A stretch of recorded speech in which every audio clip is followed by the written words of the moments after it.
The Super Bowl has been around since the year 1967. So what I'm going to do today is I'm going to give you my top 5 of most clutch drives in Super Bowl history. So let's talk about it. Welcome to Pro Edition. My name is Joe and I love to talk about sports way too much. With that being said, feel free to join me in the comment section down below and give me your thoughts on today's video.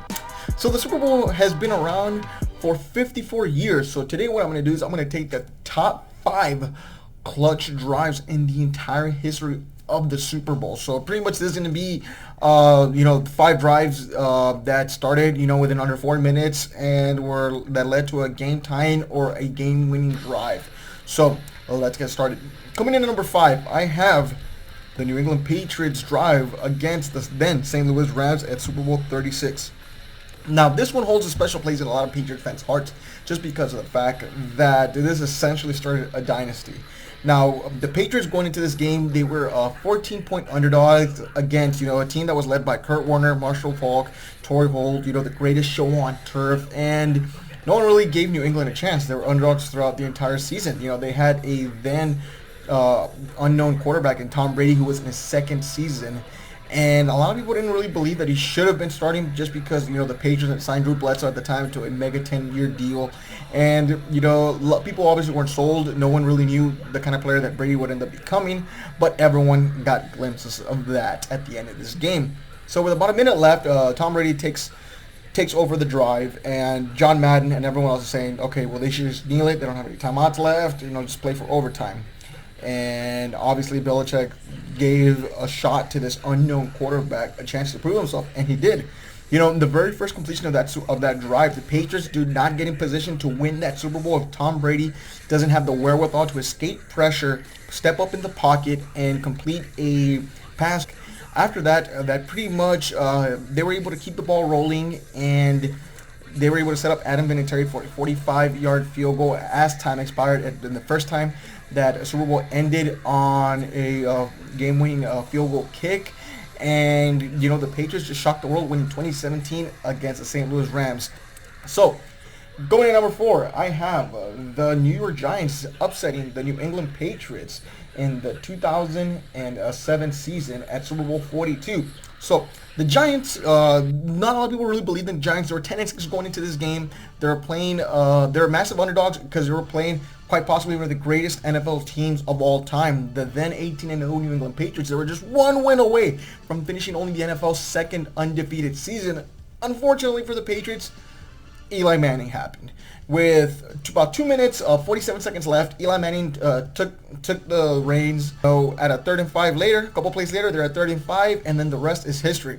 Eli Manning steps back in the pocket, goes out there and completes a long ball, just throws it up in the air for David Tyree to catch, and what would become now known as the helmet catch. Tyree goes up with Rodney Harrison over him, catches the football with one hand on his helmet, and is somehow able to corral it and just go down for a completed pass. What was better after that was the beautiful pass that Eli threw, which is a game-winning touchdown to Plaxico Burress. It was probably one of the best passes that we've ever seen Eli Manning throw, and it was such a clutch moment in history.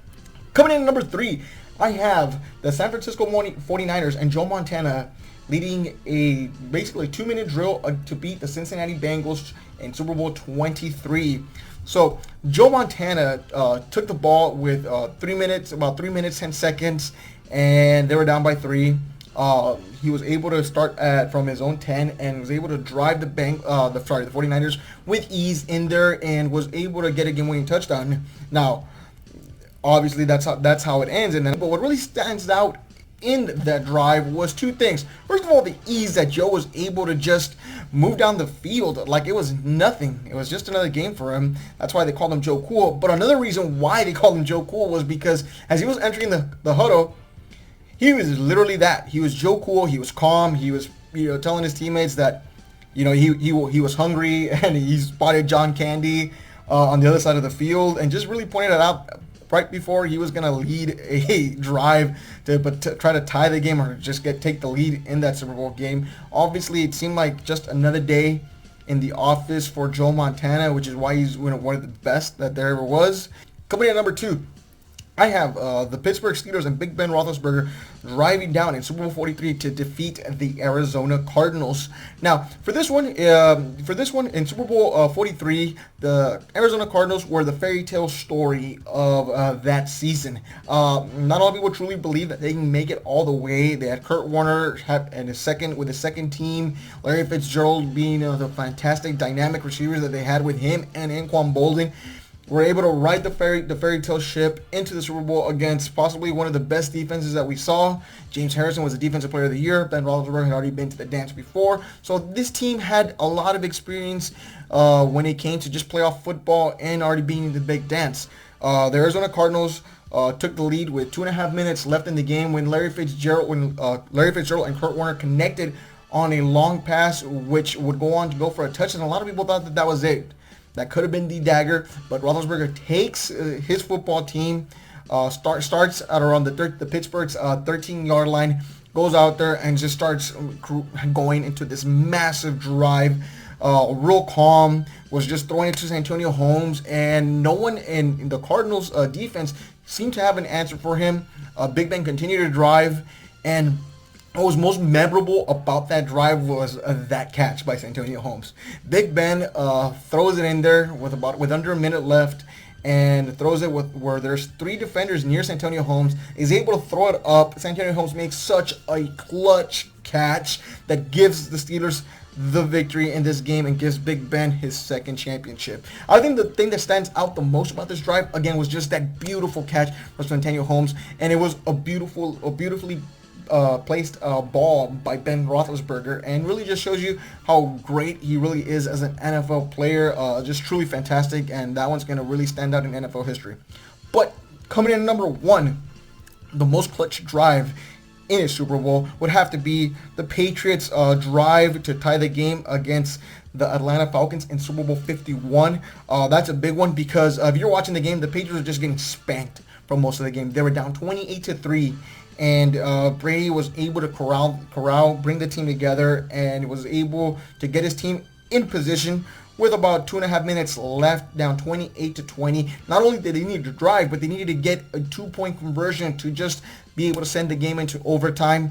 Obviously, as Pats fans, we know what happened. Not only is Brady leading them, but it's followed by a crazy Julian Edelman catch over 2 defenders that looked like it wasn't a catch at all. But when they reviewed it, it turns out it was a catch.